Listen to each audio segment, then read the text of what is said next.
حاضرین و ناظرین، اقبال کے تصور خودی کے متعلق لیکچروں کا جو سلسلہ ہے، اس میں پہلا لیکچر انفرادی خودی سے متعلق ہے۔ سب سے پیشتر میں آپ کو یہ بتانا چاہتا ہوں کہ انسانی زندگی میں فلسفے کی اہمیت کیا ہے، چونکہ جس موضوع پہ ہم بحث کریں گے اس کا تعلق فلسفے سے ہے۔ فلسفہ آپ کو ایک مخصوص قسم کی تربیت دیتا ہے، اور اس تربیت سے مقصد یہ ہے کہ آپ کو فکر اور غور کرنے کی عادت پیدا ہو۔ چونکہ اگر آپ فکر کرنے کی اہلیت رکھتے ہیں اور آپ کا فکر درست ہے تو اس کا مطلب یہ ہوگا کہ وہ فکر آپ کو صحیح عمل کرنے کی ترغیب بھی دے گا۔ تو آپ کو معلوم ہے کہ فکر و عمل لازم و ملزوم ہے۔ اگر فکر عمل کے بغیر ہے تو وہ محض تخیل ہے، اور اگر عمل کو فکر کی پشت پناہ حاصل نہیں تو پھر وہ محض دیوانہ پن ہے۔ اس وجہ سے ہم میں سے ہر کوئی جو حقیقی معنوں میں یا تکنیکاتی طور پر فلسفی نہ بھی ہو، وہ در حقیقت ایک فلسفی ہے، کیونکہ آپ زندگی جو بسر کرتے ہیں وہ سوچ سمجھ کے ہی اپنا عمل جو ہے اس کا تعین کرتے ہیں۔ یہ تو فلسفے کی اہمیت ہے۔ دوسری بات جو میں آپ کو سامنے پیش کرنا چاہتا تھا وہ یہ ہے کہ فلسفے اور مذہب میں کیا فرق ہے۔ مذہب یہ ہے کہ حقیقت پر آپ کا جو ایمان ہے وہ غیب پر ایمان ہو، اور فلسفے سے مراد یہ ہے کہ جو حقیقت ہے اس کا ادراک فہم یا عقل کے ذریعے اس سلسلے میں تحقیق کے ذریعے حاصل کیا جائے۔ ایک تحقیق ہے، یعنی فلسفے کا کام عقل کی بنیاد پر حقیقت کے متعلق تحقیق کرنا ہے، اور مذہب سے مطلب یا مراد یہ ہے کہ آپ کا غیب پر ایمان ہو۔ تو یہ فلسفے اور مذہب میں فرق ہے۔ تیسری بات جو قابل غور ہے وہ یہ ہے کہ اسلام کا فلسفے سے کیا تعلق ہے۔ جس چیز کو ہم اسلامی فلسفہ کہتے ہیں اس سے مراد یہ ہے کہ ہمارے ہاں جو فلسفے کی روایت ہے، یعنی دنیا اسلام میں جو فلسفے کی روایت ہے وہ یہ ہے کہ ہمیشہ جو فلاسفہ ہیں یا ہو گزرے ہیں ان کا یہ طریقہ کار رہا ہے کہ وہ فلسفے کو قرآنی حقائق کے مطابق اس کی تعبیر آپ کے سامنے پیش کرتے رہے ہیں۔ یعنی مطلب یہ ہے کہ فلسفہ جو ہے اس کے ذریعے قرآنی حقائق جو ہیں ان کی تعبیر پیش کی جائے، تاکہ آپ اللہ کے کلام کو عقل کی بنیادوں پر سمجھ سکیں۔ تو یہ اس پس منظر میں اگر آپ اس پس منظر کو سامنے رکھتے ہوئے آگے بڑھیں تو محسوس کریں گے کہ حضرت علامہ اقبال جس وقت خودی کا تصور پیش کرتے ہیں تو وہ کیا کہتے ہیں، یعنی کیا ان کا جو فکر ہے خودی کے متعلق یا جو ان کا تصور خودی ہے اس کا اسلام یا قرآن سے کوئی تعلق یا واسطہ ہے۔ تو اس سلسلے میں ان کی جو تصنیف ہے اسرار و رموز، اس کے آخر میں ان کی جو مشہور نظم ہے جس کا عنوان ہے عرض حال مصنف بحضور رحمت للعالمین، اس میں فرماتے ہیں کہ میرے افکار کی بنیاد، یعنی خودی سے متعلق میرے افکار کی بنیاد جو ہے وہ قرآن مجید پر ہے، اور اگر ان میں کوئی بھی ایسی شے ہے جو غیر قرآنی ہے تو پھر خود ہی اپنی سزا تجویز کرتے ہیں۔ رسول اکرم صلی اللہ علیہ وسلم کے سامنے فرماتے ہیں پردہ ناموس فکرم چاک کن، این خیاباں راز خارم پاک کن، روز محشر خار و رسوا کن مرا، بے نصیب از بوسائے پا کن مرا۔ تو فرماتے ہیں کہ اگر واقعی میرے فکر میں کہیں بھی کوئی غیر قرآنی شے موجود ہے تو پھر مجھے اس کی سزا یہ دیجئے کہ میرے جو فکر کی عزت یا ناموس ہے اس کو تار تار کر دیجئے، اس خیابان کو میرے جیسے کانٹے سے پاک کر دیجئے، روز محشر مجھے ذلیل و خوار کیجئے اور اپنے پاؤں کے بوسے سے مجھے محروم رکھے۔ تو مطلب ان کا یہ ہے کہ میں جو بھی فکر آپ کے سامنے اپنی مسلم قوم کے سامنے پیش کر رہا ہوں اس کی بنیاد جو ہے وہ قرآن مجید ہے۔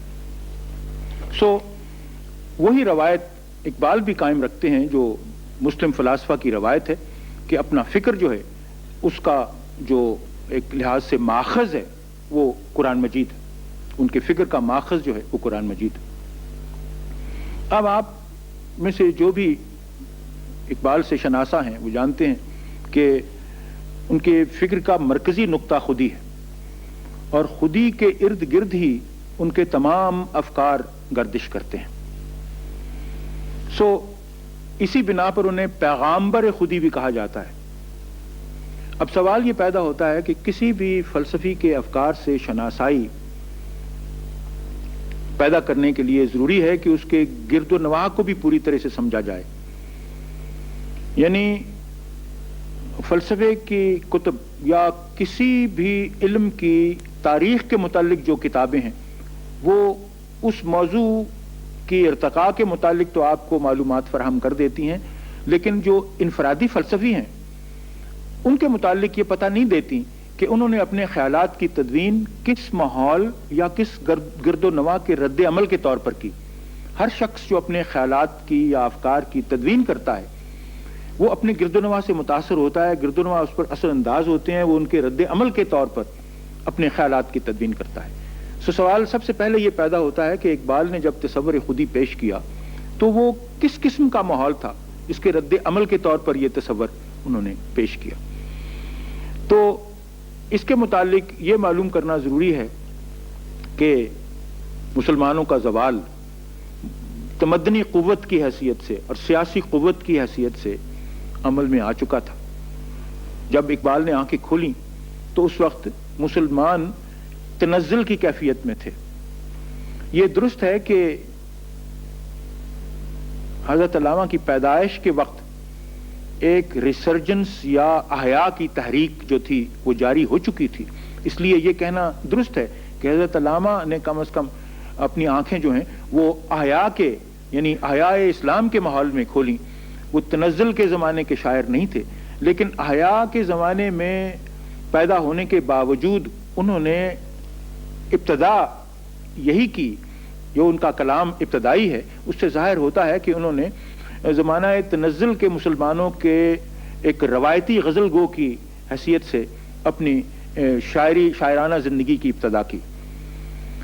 اس زمانے میں جو روایت کی پابندی تھی وہ یہ تھی کہ نفی ذات پر اصرار کیا جائے، یعنی آپ دیکھیے کہ اس زمانے میں شعراء جو ہیں وہ وحدت وجود سے متاثر تھے۔ وحدت وجود سے مراد یہ ہے کہ انسان محسوس کرے کہ اس کی حقیقت ایک محض پانی کے قطرے کی طرح ہے جس کا جو نصب العین ہے وہ یہ سمندر میں گر کے فنا ہو جانا ہے۔ تو اسی وجہ سے آپ دیکھیں گے کہ جو بھی اس زمانے کی یعنی تنزل کے دور کی شاعری تھی مسلمانوں کی، اس میں ایک طرح کا فرار تھا، زندگی کے جو حقائق ہیں ان کا مقابلہ نہ کرنا اور فرار کی تلاش کرنا، یا ہمیشہ مصائب کا ذکر کرنا اور اپنی بدقسمتی پر رونا، یہ ایک یعنی انداز تھا تکلم کا ہمارے ادب میں، اور اس کا اثر پڑا ہماری سوشل زندگی پر، ہمارے معاشرے پر، اور نتیجہ یہ ہوا کہ سارے کا سارا معاشرہ بے عملی کا شکار تھا، فرد انفرادی طور پر بھی اور اجتماعی طور پر بھی۔ یہ ایک ماحول تھا، یہ وحدت وجود کے تصور کا جو فروغ اس کو حاصل ہوا، اس کے سبب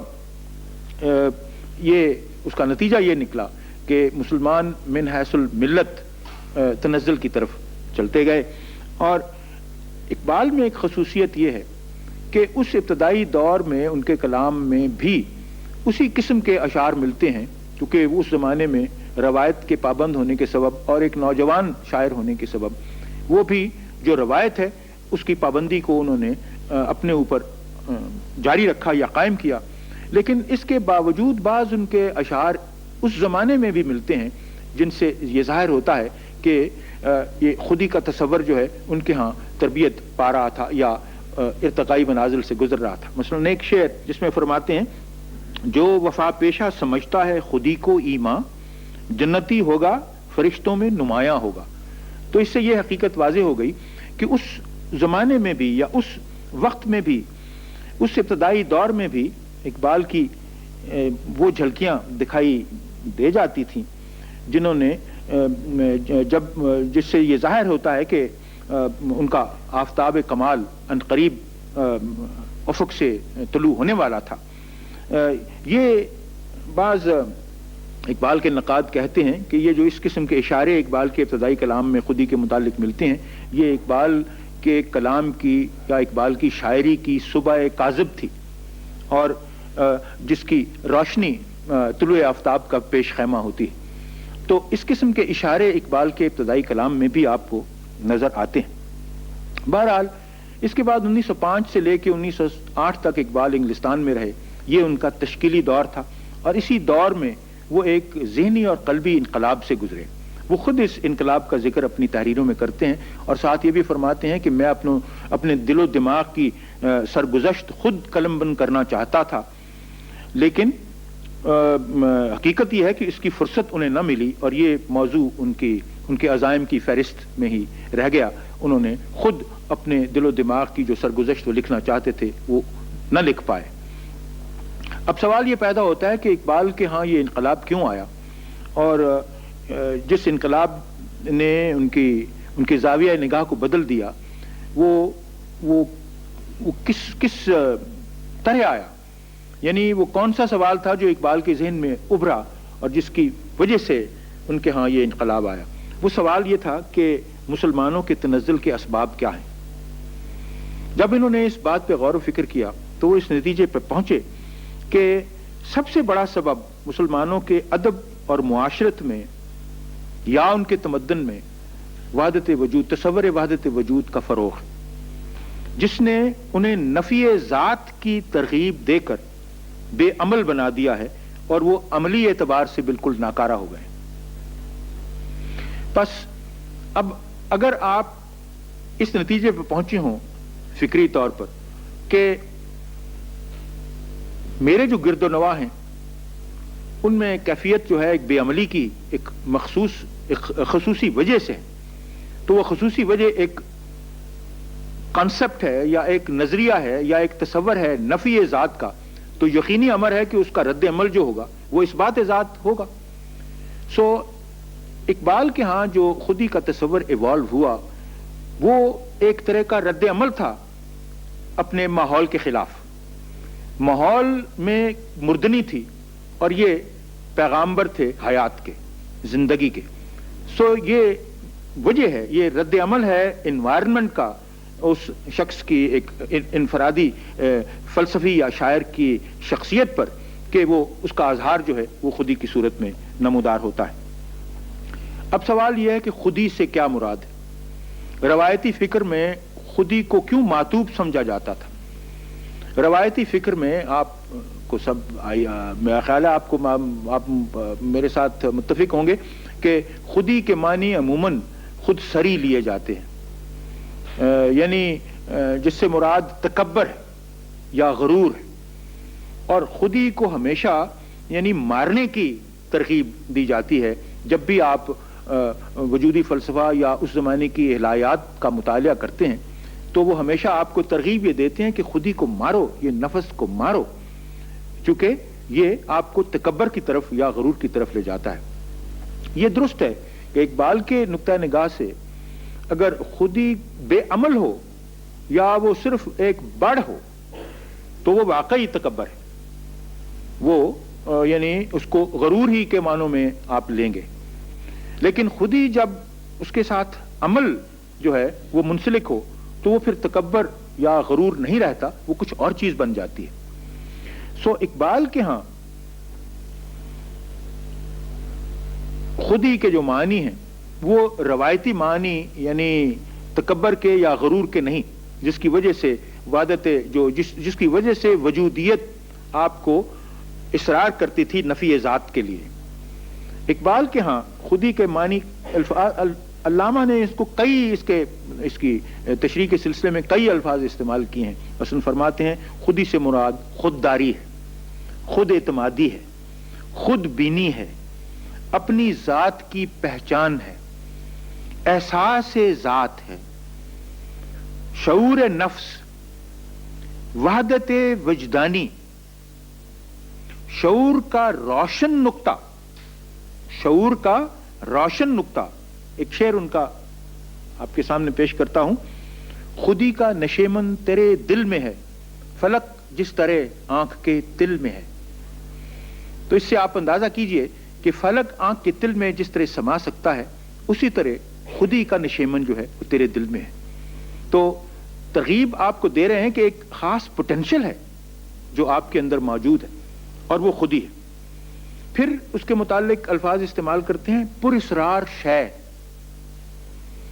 فطرت انسانی کی منتشر اور غیر محدود کیفیتوں کی شیرازہ بند، انا میں، اپنے اعمال کی روح سے ظاہر، حقیقت کی روح سے مضمر اور پوشیدہ، مشاہدات کی خالق، یعنی وہ چیز جو آپ کو مشاہدات کی ترغیب دیتی چلی جائے۔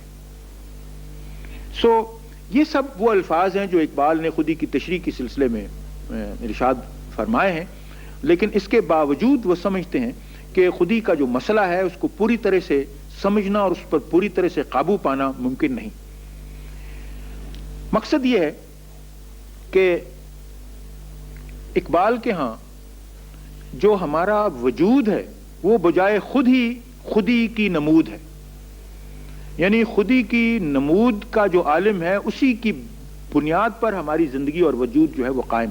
ایک اور ان کے شعر ہیں جو آپ کے سامنے پیش کرتا ہوں۔ فرماتے ہیں تیری نگاہ میں ثابت نہیں خدا کا وجود، میری نگاہ میں ثابت نہیں وجود تیرا، وجود کیا ہے فقط جوہر خودی کی نمود، کر اپنی فکر کہ جوہر ہے بے نمود تیرا۔ سو اس کا مطلب یہ ہے کہ جو جوہر خودی ہے ہم سب میں، اسی کی نمود جو ہے وہی آپ کا وجود ہے۔ آپ کا وجود میں ہونا ہی اس بات کا ثبوت ہے کہ آپ کی خودی مسلسل اپنی نمود کرتی چلی جائے، اس کا اظہار کرتی چلی جائے، جبھی آپ کی زندگی ہے، ورنہ وہ زندگی نہیں۔ سو اب سوال یہ پیدا ہوتا ہے کہ جب ہم خودی کے متعلق یا اپنے آپ کے متعلق تصور کرتے ہیں انفرادی طور پر، جب آپ کہتے ہیں کہ میں اپنے آپ میں ڈوب گیا ہوں، تو یہ جو آپ کا میں ہے یا آپ کی انا ہے جس کو انگریزی میں سیلف کہتے ہیں، یہ در حقیقت کیا ہے؟ کیا یہ ایک کوریڈور ہے جس میں سے افکار و مشاہدات ایک طرف سے داخل ہوتے ہیں دوسری طرف سے گزر کے چلے جاتے ہیں؟ اگر وہ کوریڈور ہے تو پھر اس کی شرازہ بندی تو نہیں ہو سکتی۔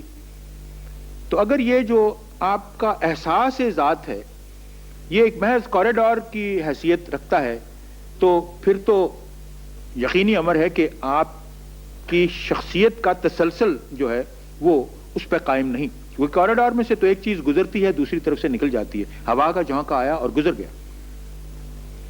اگر یہ کوریڈور نہیں تو کیا یہ جو تسلسل ہے خیالات کے کاروان جو گزرتے رہتے ہیں آپ کے ذہن سے، تو پھر اس کی کوئی شرازہ بند چیز بھی تو ہے جو آپ کے افکار کو خصوصی طور پر آپ کے اپنے بناتی ہے اور جو آپ کو منفرد حیثیت دیتی ہے بنسبت کروڑوں دیگر انسانوں سے۔ سو آپ کی یکتائیت اور آپ کی انفرادی حیثیت جو ہے اس کی بنیاد، اس کی شرازہ بند، یہ خیالات کے تسلسل کی شرازہ بند کیا چیز ہے؟ کیا یہ خودی نہیں، یا کیا یہ وہ چیز نہیں جس کو شخصیت کہا جاتا ہے یا جس کو پرسنالٹی کہتے ہیں؟ اب اس موضوع کے متعلق سائیکالوجسٹس بھی اپنے افکار جو ہیں وہ آپ کے سامنے سائنٹیفک طور پر پیش کرتے رہتے ہیں کہ شخصیت یا پرسنالٹی سے کیا مراد ہے. ہاں اس کی آپ کے سامنے اس کے مختلف ایسپیکٹس دکھاتے ہیں کہ ایک وہ سٹیج ہے جس کو ہم کانشیسنس کہتے ہیں، ایک وہ سٹیج ہے جو سب کانشیسنس ہے، ایک وہ جو سٹیج ہے جو کہ لاشعور ہے یا ان کانشیسنس ہے. تو یہ کانشیسنس کی مختلف جو تعبیریں آپ کے سامنے سائیکالوجسٹ پیش کرتے ہیں، اس سے مراد تو بنیادی طور پر یہی ہے کہ شعور. سو شعور ذات جو ہے، جس وقت آپ کو یہ شعور ہوتا ہے کہ میں کیا ہوں، تو میری حقیقت کیا ہے، اور میرے ذہن میں جو مختلف خیالات گزر رہے ہیں اور گزرتے آ رہے ہیں ان کی شرازہ بند کون چیز ہے، اسی سے آپ کے ہاں ایک اور آپ کے فکر میں ایک اور چیز آتی ہے جس کو اقبال کہتے ہیں کہ وہ چیز جو ہے آپ کے اندر آپ کو احساس دلاتی ہے کہ مجھ میں کون کون سی صلاحیتیں، استعدادیں یا قابلیتیں میرے اندر مضمر ہیں، میرے اندر چھپی ہوئی ہیں پوٹینشل کے طور پر. یعنی آپ کے اندر جو کیپیبلٹیز بحیثیت ایک فرد کے پوٹینشل کے طور پر موجود ہیں، وہ کیا کیا چیز ہے. سو سب سے پہلی چیز، جب آپ کو یہ احساس پیدا ہوتا ہے کہ میرے اندر بھی کوئی پوٹینشل ہے، یعنی میں ہوں، آئی ایم نیس کا جب آپ کو احساس پیدا ہوتا ہے، بلکہ آئی ایم نیس کا احساس تو اسی وقت ہی پیدا ہوتا ہے جبکہ ایک بچہ اس دنیا میں آتا ہے اور وہ آ کے تو چلاتا ہے. اس کا چلانا ہی اس کو یعنی ایک طرح کا خودی کا پہلا سبق ہے کہ میں ہوں، اور وہ چلا کے اپنی آواز دوسروں کو سناتا ہے اور اس پہ یعنی یہ اس کا احساس ذات ہے، ایک احساس جو پہلا احساس جو اس کو اپنی ذات کا ہوتا ہے. سو سوال یہ ہے کہ اقبال کہتے ہیں کہ خودی یا شخصیت یہ انسان کی عظیم ترین متاع ہے. آپ کا حسن و جمال آپ کی متاع نہیں، آپ کے کردار کی خوبی، آپ کا قبو آپ کی زندگی کا، یا آپ کی خوبصورتی، یا آپ کا جلال، یا آپ کا جمال، یہ سب چیزیں جو ہیں یہ آپ کی شناخت نہیں. آپ کی اصل شناخت آپ کی شخصیت ہی ہے جو ڈٹرمن کرتی ہے یہ ساری فورسز، گڈ کی اور بیڈ کی، یعنی مثبت اور منفی، یا بدی اور نیکی کی، اور جمال کی اور جلال کی. یہ ساری ویلیوز جو ہیں یہ اس کا تعین ہی آپ کی شخصیت کرتی ہے. سو اقبال فرماتے ہیں کہ یہ جو آپ میں اپنی شخصیت کا احساس ہے وہ اسی صورت میں زندہ رہتا ہے کہ یہ جو آپ کے خواہشات اور جذبات ہیں ان میں ایک مسلسل ٹینشن کی صورت یا تناؤ کی کیفیت جو ہے وہ رہے. یہ ایک سائیکولوجیکل فیکٹ ہے. تناؤ کی کیفیت، ٹینشن کی کیفیت سے مراد یہ ہے کہ آپ یعنی مسلسل خواہشات اور مقاصد اپنے ذہن میں لاتے چلے جائیں، اور اس کے ساتھ ہی آپ کا عمل جو ہے ان کی تحصیل ہو، انہیں حاصل کرنا ہو. یہ جو پروسیس ہے جس کو اقبال کانسٹنٹ ڈیزائرنگ کہتے ہیں، اور پھر اس کے ساتھ ہی ان ڈیزائرز کی تحصیل، ان خواہشات کی یا ان مقاصد کی تحصیل جو ہے، یہ جو ایک آپ کے اندر جو ایک کیفیت اس کی ٹینشن کی پیدا ہوتی ہے، وہ اقبال سمجھتے ہیں کہ بہت ضروری ہے خودی کی زندگی کے لیے. اس وجہ سے ان کے ہاں سب سے زیادہ اہم جو چیز ہے وہ مسلسل بیداری ہے، جس کو اگر تصوف کی زبان میں کہا جائے تو وہ حالت سہو ہے. یعنی بیداری کی کیفیت، یعنی حالت سہو ایز اپوز ٹو حالت سکر نشے کی کیفیت ہے، جس کو تصوف کی زبان میں وہ کہتے ہیں کہ آپ یعنی حالت سکر میں نے وہ کیفیت ہے جس وقت آپ وہ قطرہ یعنی سمندر میں مستغرق ہوتا ہے تو وہ جو اس میں اس کو پلیئر حاصل ہوتا ہے، یا جو اس میں اس کی جو اس کا جو لذت ہے، اس کی لذت کا احساس جو ہے، اس کو حالت سکر کہتے ہیں۔ اقبال کے ہاں سکر جو ہے وہ خودی کی موت ہے۔ وہ سہو پہ اصرار کرتے ہیں، مسلسل بیداری پر اصرار کرتے ہیں، نیند یا مدہوشی کو سمجھتے ہیں کہ وہ خودی کی موت اس سے واقع ہو جاتی ہے، لہذا مسلسل بیداری کی کیفیت یا مسلسل سہو کی کیفیت جو ہے وہی خودی کو زندہ و بیدار رکھتی ہے۔ اسی وجہ سے فرماتے ہیں یہ ہے مقصد گردش روزگار کہ تیری خودی تجھ پہ ہو آشکار۔ اس شعر کے مدلل معنی میں ابھی آپ کے سامنے بیان کرتا ہوں کہ اقبال نے یہ کیوں کہا ہے کہ گردش روزگار، یہ ساری کائنات جو گردش کر رہی ہے، اس کا اصل مقصد یہی ہے کہ آپ کی خودی آپ پر آشکار ہو، یہ خودی کا راز، جو انفرادی خودی کا راز جو ہے وہ آپ پہ کھل جائے۔ یہ کیوں ارشاد فرما رہے ہیں؟ خیر، یہاں ابھی میں صرف آپ کو اتنا بتانا چاہتا ہوں کہ اقبال کے ہاں آپ میں سے ہر ایک میں ایسی قابلیتیں، صلاحیتیں اور استعدادیں پوشیدہ ہیں جن کا آپ کو علم نہیں، اور اگر آپ تلاش ذات کے سفر پر روانہ ہوں تو آپ اپنی خودی کے ذریعے انہیں پا سکیں گے، اور ان کو پانا جو ہے وہی دراصل خود نگری کا عمل ہے۔ ہم انکانشیسلی شاید وہ کرتے بھی ہیں، لیکن جب کانشیسلی یعنی دانستہ طور پہ یہ عمل کریں تو آپ محسوس کریں گے کہ رفتہ رفتہ یہ جو راز ہیں آپ کے اپنی شخصیت کے راز یا آپ پہ رفتہ رفتہ افشا ہوتے چلے جائیں گے۔ اب میں اس مسئلے کی طرف آتا ہوں کہ اقبال نے یہ کیوں کہا ہے کہ یہ ہے مقصد گردش روزگار کہ تیری خودی تجھ پہ ہو آشکار۔ آپ جانتے ہیں کہ زندگی جو ہے یہ ایک طرح کی کشمکش ہے، جس کو کشمکش حیات کہتے ہیں۔ اس کشمکش حیات میں حیات کے کئی ایسپیکٹس ہیں، ایک انسانی زندگی ہے، حیوانی زندگی ہے، نباتاتی زندگی ہے، سب ایک کشمکش میں مبتلا ہے، ایک کشمکش میں انوالوڈ ہے، اور اس کشمکش کے متعلق بھی کئی نظریات ہیں جو انسانی فکر نے پیش کر رکھے ہیں۔ ایک سائنسی نظریہ ہے جس کو کہتے ہیں سروائیول آف دا فٹسٹ۔ اس سائنسی نظریے کے تحت، یہ سائنسی نظریہ کیا ہے؟ یہ نظریہ یہ ہے کہ ہر جاندار یا جتنے بھی جاندار ہیں ان کے خلاف ہے فطرت۔ فطرت اتنی کروئل ہے، اتنی ظالم ہے کہ وہ ہر جاندار کے خلاف ہے اور ہر جاندار کو ایسی آزمائشوں میں ڈالتی ہے کہ جو ان میں فٹسٹ ہوتا ہے صرف وہی سروائیو کر سکے، اور باقی جو ہیں ان کو موت کی گھاٹ اتار دیا جائے، انہیں فنا کر دیا جائے۔ سو اس سائنسی نقطۂ نگاہ کے مطابق انسان جو ہے وہ فطرت کے ہاتھوں میں آلہ کار ہے، نہ کہ فطرت انسان کی آلہ کار ہے۔ It's the other way round, یعنی انسان جو ہے وہ محض فطرت کے ہاتھ میں ایک آلہ کار ہے، چونکہ فطرت تلاش کر رہی ہے کہ آپ میں سے فٹسٹ کون سا ہے جو سروائیو کرے، the rest of it must be washed away۔ ایک اور نظریہ ہے اسی سلسلے میں جو میں آپ کے سامنے پیش کرتا ہوں، وہ ہے ہندو مت کا یا ویدانتک نظریہ یا بدھ مت کا تصور۔ وہ حیات، یہ جو کشمکش حیات ہے، اس کے متعلق ان کا تصور کیا ہے؟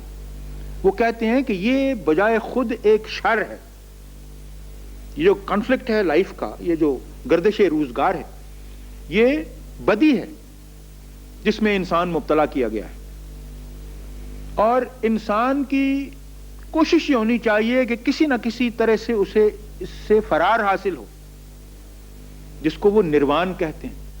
یعنی وہ نروان کیا ہے؟ کشمکش حیات سے فرار، اس سے خلاصی پانا، اس سے چھٹکارا حاصل کرنا، اس سے نجات حاصل کرنا، یہ نظریہ دوسرا ہے۔ لیکن اقبال کے ہاں کشمکش حیات کا مقصد ہی یہ ہے کہ آپ کی خودی آپ پر آشکار ہو۔ یہ کشمکش حیات میں آپ اسی وجہ سے مبتلا ہیں، یہ گردش روزگار جو آپ کے ارد گرد ہو رہی ہے، اس کا مقصد ہی یہی ہے کہ آپ اپنے آپ کو پائیں۔ یہ سارا کچھ جو آپ کے ارد گرد ہو رہا ہے یہ اسی بنیاد پہ ہو رہا ہے، اسی وجہ سے ہو رہا ہے کہ یہ جو کشمکش حیات ہے یہ ایک خیر ہے، یہ شر نہیں، یہ خیر ہے، یہ نیکی ہے جس میں آپ انوالوڈ ہیں، اور اس کا مقصد یہ ہے کہ آپ کی ذات کی اور آپ کی شخصیت کی تکمیل ہو. کانسٹنٹ یعنی کمپٹیشن میں، کانسٹنٹ سٹرگل میں یہ جو کشمکش ہے، یہ کانفلکٹ جو ہے، آپ اس سے فرار کی راہ تلاش نہ کریں، بلکہ اس سے نبرد آزما ہوں، اور نبرد آزما اس طرح ہوں کہ آپ پر اپنی جو آپ کی صلاحیتیں ہیں، آپ کی جو استعدادیں ہیں، وہ آپ پر کھلتی چلی جائیں. سو اس نقطہ نگاہ سے اگر دیکھا جائے تو اقبال کے ہاں ہر وہ عمل جو خودی کی یا آپ کی شخصیت کے تحفظ کا باعث بنتا ہے وہ خیر ہے، اور جو اس کے ذوف کا باعث بنتا ہے وہ شر ہے. سو اقبال کے ہاں جو رائٹ اینڈ رانگ کا سٹینڈرڈ ہے، اس کی کسوٹی یا اس کا کرائیٹیرین ہی خودی کا تحفظ یا خودی کا استحکام ہے، وہ بن جاتی ہے. تو اب خودی کی نفسیات کے سلسلے میں اقبال مزید فرماتے ہیں کہ یہ جو ٹینشن ہے وہی آپ کو مصروف عمل رکھتی ہے، اور آپ میں یہ جو بے چینی اور بے قراری اور بے تابی کا عالم ہے اس ٹینشن کی بنا پر ہی ہے. اور یہ بے چینی، بے تابی اور بے قراری کا عالم ہی ہے جس کے تحت تخلیقی عمل ہوتا ہے سرزد انسان سے. یعنی یہ ایک تجسس کا عالم ہے، یہ ایک حیرت کا عالم نہیں، یہ ایک ڈر کا عالم نہیں، یہ خوف کا عالم نہیں، بلکہ ایک تجسس کا عالم ہے. اور یہ بے قراری اور یہ پیچ و تاب اقبال کا جو انسان ہے، یہی جو یعنی کہہ لیجئے جو انسان کامل، اس بحث میں ہم آگے چلتے جائیں گے. یہ جو اقبال کے ہاں انسان کامل ہے، یا جو انفرادی خودی کا اثر جب آپ اس سے شناسا ہوتے ہیں تو آپ کو وہ کانسٹنٹلی بے قرار اور بے چین اور بے تاب اور عالم پیچ و تاب میں رکھتی ہے یہ خودی. اور مقصد اس کا کیا ہے؟ آپ کو کیوں اس عالم میں رکھا جاتا ہے؟ خودی سے جب آپ آشنا ہو جاتے ہیں، جب اپنے آپ سے آپ آشنا ہو جاتے ہیں، تو یہ بھی عالم جو ہے اس کے سبب کیا ظہور پذیر ہوتا ہے؟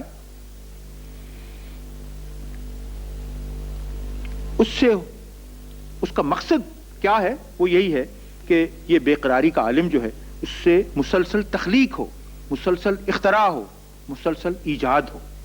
اسی کے ذریعے زندگی آگے بڑھتی ہے، اور اسی کی بنیاد پر انسان یگانہ و یکتا ہوتا ہے. یعنی ایک انوینٹر جس وقت وہ کانسٹنٹ بے تابی کے عالم میں کریٹ کرتا ہے تو اسی وقت ہی وہ کروڑوں انسانوں سے ایک علیحدہ یگانہ ہو جاتا ہے اور یکتا ہو جاتا ہے. یہ اقبال کے شعر اسی سلسلے میں ملاحظہ ہوں. فرماتے ہیں خودی میں ڈوب زمانے سے نا امید نہ ہو کہ اس کا زخم ہے در پردہ اہتمام رفو. رہے گا تو ہی جہاں میں یگانہ و یکتا اتر گیا جو تیرے دل میں لا شریک لہو، کہ تیرے جیسا اور کوئی نہیں ہے. اگر یہ بات تیرے دل میں اتر جائے کہ تیرے جیسا اور کائنات میں کوئی نہیں، تو پھر تو دیکھے گا اس کا نتیجہ کیا نکلتا ہے. تو یہ جو کیفیت ہے بے تابی کی، بے چینی کی، پیچ و تاب کی، اسی میں ہی کریشن ہوتی ہے. وہی یعنی ایک طرح سے آپ میں ایجاد کا، اختراع کا اور تخلیق کا جذبہ جو ہے اس کو پیدا کرتی ہے. سو پس کشمکش حیات اقبال کے ہاں رواں دواں خودی کی وجہ سے ہی ہے.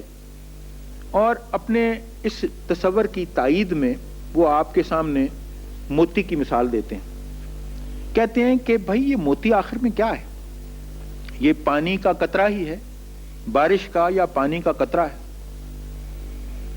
اصل میں یہ بارش کا یا پانی کا قطرہ ہے یہ موتی. اور اس قسم کے بے شمار قطرے خاک میں جذب ہو کر گم ہو جاتے ہیں، مٹ جاتے ہیں، یا سمندر اور دریاؤں میں گر کر فنا ہو جاتے ہیں، اس کی وسعتوں میں غائب ہو جاتے ہیں. لیکن وہ قطرہ جو گوہر بن جاتا ہے، وہ گوہر کس طرح بن گیا، وہ کیوں کر گوہر بن گیا؟ تو وہ فرماتے ہیں کہ وہ قطرہ خودی کے راز کا محرم ہو گیا تھا اور اس کے استحکام کے ذریعے قہر بن گیا. سو یہ مثال دیتے ہیں، ایک شاعرانہ مثال ہے کہ موتی دراصل پانی کا ایک قطرہ ہے، لیکن جب وہ اس راز کا محرم ہو جاتا ہے، وہ جب اپنے آپ کو پا لیتا ہے تو وہ موتی بن جاتا ہے. تو اسی کے طرح وہ آپ سے کہہ رہے ہیں کہ آپ اپنے آپ کو پانی کے قطروں کی طرح محسوس کرو تو ٹھیک ہے، آپ خاک پہ گر کے مٹ جاؤ گے، یا پانی میں گر کے سمندر میں یا دریا میں فنا ہو جاؤ گے اس کی وسعتوں میں. لیکن یہ بھی ممکن ہو سکتا ہے کہ اگر آپ کو اپنی خود شناسی آپ کی ہو گئی، یا آپ کو شعور نفس جو ہے آپ میں پیدا ہو گیا، تو ہو سکتا ہے آپ بھی موتی بن جاؤ. تو وہ پوٹینشل آپ میں موجود ہے. سو اقبال کا تصور یہی ہے کہ آپ سب میں وہ پوٹینشل موجود ہے، اگر آپ چاہیں تو آپ اس کو حاصل کر سکتے ہیں. اب سوال یہ ہے کہ وہ چلیے آپ کہہ دیں کہ جی میں اپنے آپ سے مانوس ہو گیا کہ میری خودی جو ہے وہ کیا ہے. اب سوال یہ ہے کہ پھر آپ اپنا نسب العین کیا اس کو قائم کریں گے؟ خودی کا مقصد ہی یہی ہے کہ تخلیق مقاصد کرتی چلی جائیں، آپ کے سامنے نسب العین آتے چلے جائیں، آپ انہیں حاصل کرتے چلے جائیں. تو سوال یہ ہے کہ جتنا عرفہ انسان کا جو خودی سے آشنا ہو، اپنی خودی سے جتنا عرفہ اس کا نسب العین ہوگا، جتنی اعلیٰ اس کی تمنائیں اور آرزویں ہوں گی، اسی نسبت سے اس کی حیات میں، اس کی زندگی میں مضبوطی اور قوت آئے گی. سو اب بات یہ آ جاتی ہے کہ خودی کی نفسیات میں اقبال کے ہاں سب سے اہم کیا چیز ہے؟ کانسٹنٹ ڈیزائرنگ، جس کو وہ کہتے ہیں ذوق طلب اور سوز آرزو کا موجود ہونا. اور یہ چیز جو ہے ایک تسلسل ہے. سو مدعا اور جستجو، مقصد اور نصب العین، ہر وقت ان کو تخلیق کرتے رہنا اور یہ سلسلہ جاری رکھنا، یہی جو ہے وہ خودی کی حیات و بقا کے لیے ضروری ہے. سو ذوق طلب اور سوز آرزو، جس کو شاعرانہ زبان میں اقبال یہ اصطلاح استعمال کرتے ہیں اور فرماتے ہیں کہ اگر انسان صاحب آرزو ہے تو جو اس کی خودی ہے وہ زندہ و بیدار ہے، لیکن اگر وہ ذوق طلب یا سوز آرزو سے محروم ہے تو پھر اس کی حقیقت ایک زندہ لاش کی حقیقت. سو سوال یہ ہے کہ ذوق طلب اور سوز آرزو کا پیدا کرتے رہنا، یہی خودی سے آشنا ہونے کے مترادف ہے. اسی سلسلے میں اقبال اور بھی مثالیں دیتے ہیں اپنے کلام میں. فرماتے ہیں کہ بھائی دیکھنے کی آرزو ہی کے نتیجے میں آنکھ پیدا ہوئی، یعنی لذت دیدار ہی نے دیدہ بیدار کی شکل اختیار کر لی. سو دیکھنے کی خواہش نے آنکھ پیدا کر دی. شوخی رفتار کی بدولت چکور کو پاؤں مل گئے، سعی نوا کی بدولت بلبل کو منکار مل گئی. سو پس حیات جن اشیاء کی آرزو بےتابی سے کرتی ہے، یعنی آپ انفرادی طور پر خودی، جو انسانی خودی ہے، وہ جن بھی خواہشوں کا اظہار بےتابی کے ساتھ کرتی ہے، قانون قدرت کے مطابق ویسی ہی چیز اس کو مل جاتی ہے. سو مقصد اقبال کا یہ ہے کہ جوہر خودی کے سبب انسان کے جذبات میں تناؤ ہے، وہ احساس ذات سے اپنی صلاحیتیں اور قابلیتیں پا لیتا ہے. اسی تناؤ کے سبب وہ مسلسل عمل، بے قراری، بے چینی اور بے چوتاب کے عالم میں رہتا ہے اور اسی کیفیت میں تخلیق مقاصد کرتا ہے، صاحب آرزو بنتا ہے اور اس کی ذوق طلب تخلیق، اختراع، ایجاد کا سبب بنتی ہے، جس کے ذریعے انسانی زندگی ارتقائی منازل سے گزرتی چلی جاتی ہے. وہ جو کچھ بھی بے تابی سے آرزو کرتا ہے وہی قانون فطرت اس کو دے دیتا ہے. تو یہی اس شعر میں حقیقت مضبر ہے جب اقبال فرماتے ہیں کہ خودی کو کر بلند اتنا کہ ہر تقدیر سے پہلے خدا بندے سے خود پوچھے بتا تیری رضا کیا ہے. کہ آپ اس وقت ایسی کیفیت آپ کی ہو جاتی ہے کہ جو بھی آپ خواہش کرتے ہیں وہ آپ کو قانون فطرت، قانون قدرت پیش کر دیتا ہے. اب میں اپنی اس تقریر کو ختم کرتا ہوں اور آپ سے، آپ کے ذہن میں اگر کوئی سوال ابھرتے ہیں تو وہ آپ مجھ سے پوچھ سکتے ہیں. آپ نے فرمایا کہ اقبال فرماتے ہیں کہ خودی کو مکمل طور پر سمجھنا بہت مشکل ہے، تو وہ اقبال کیوں فرماتے ہیں؟ وہ اس لیے کہ باوجود اس کے کہ آپ اپنے متعلق جب اپنے ذات کے متعلق غور و فکر کرتے ہیں تو تب بھی ہم پورے وثوق سے نہیں کہہ سکتے کہ ہم اپنے آپ کو پوری طرح جان گئے ہیں. تو اگر ہم خود ہی اپنے آپ کو پورے طور پر نہیں جان سکتے تو خدا کی ہستی جو ہے جس کی اتنی وسعت ہے اس کو پوری طرح ہم اس سے پوری طرح کس طرح شناسا ہو سکتے ہیں. ایکچولی پوزیشن یہی ہے کہ ہم حقیقتاً اپنے آپ کو بھی پارشلی جانتے ہیں.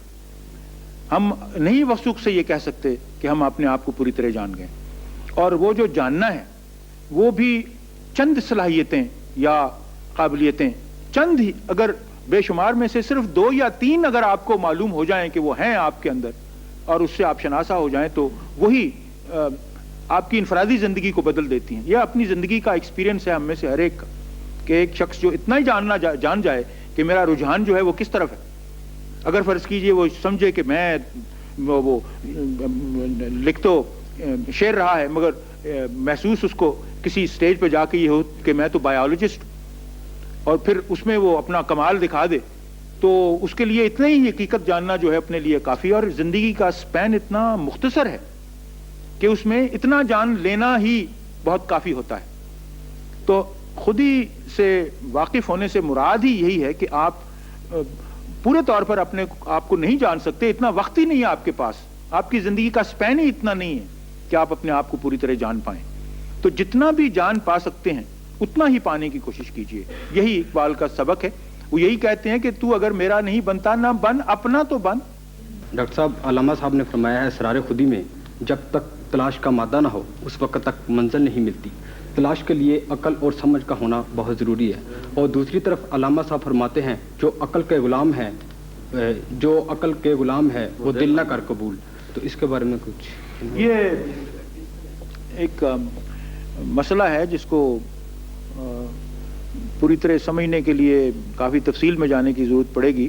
اقبال کے ہاں صرف شعر ہی نہیں جو ان کے خیالات کی تشریح کرتے ہیں، ان کی نثر کو بھی پوری طرح سے سمجھنے کی ضرورت ہے. اگر آپ ان کی نثر کو پوری طرح سے دیکھیں تو آپ اس نتیجے پہ پہنچیں گے کہ اقبال کے ہاں وجدان جو ہے وہ عقل ہی کی ایک بہتر اور اولا شکل ہے. سو اقبال وجدان اور عقل میں یہی تفریق کرتے ہیں کہ وجدان عقل کی ایک یعنی اولا یا اعلیٰ صورت ہے.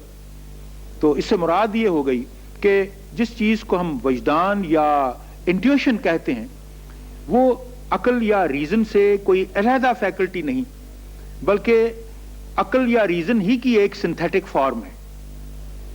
تو اس نقطہ نگاہ سے اگر آپ دیکھیں تو آپ کے سوال کا جواب جو ہے وہ آپ کو مل جائے گا، کیونکہ اس سے مراد یہی ہے کہ خواہ آپ وجدانی طور پر کسی حقیقت کو پائیں یا آپ عقلی طور پر اس کی تفہیم آپ کو مل جائے، دونوں جو طریقہ کار ہیں وہ ہیں وہی، اصلاً وہی ہیں.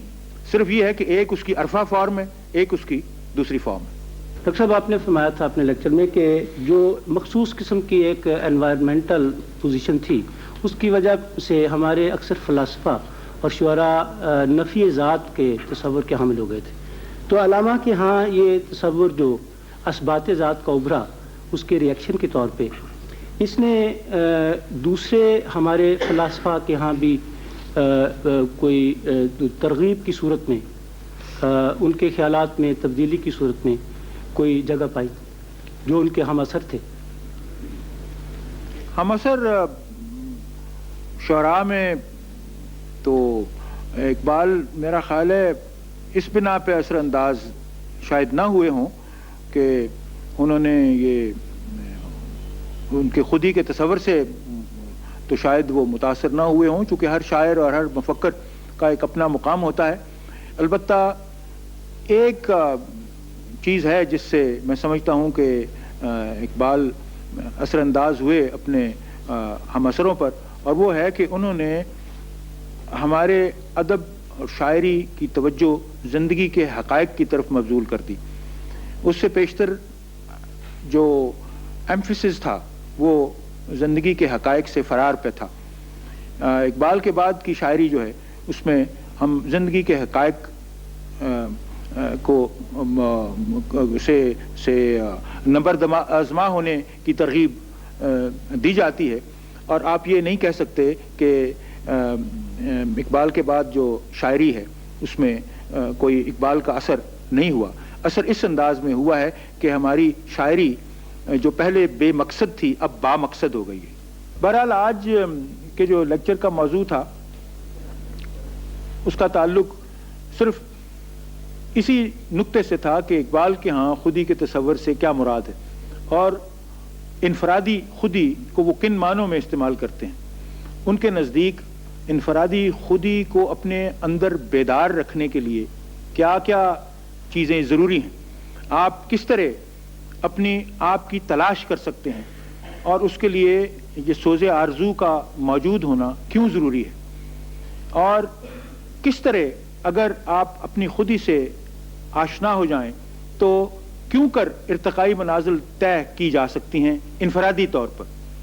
ہم نے اس موضوع کو صرف انفرادی خودی تک محدود رکھا ہے کیونکہ اس سلسلے میں جو دیگر لیکچر آپ کے سامنے کیے جائیں گے ان میں اس کے مختلف پہلو اور جہتیں جو ہیں ان کو دیکھا جائے گا اور ان پر بحث کی جائے گی.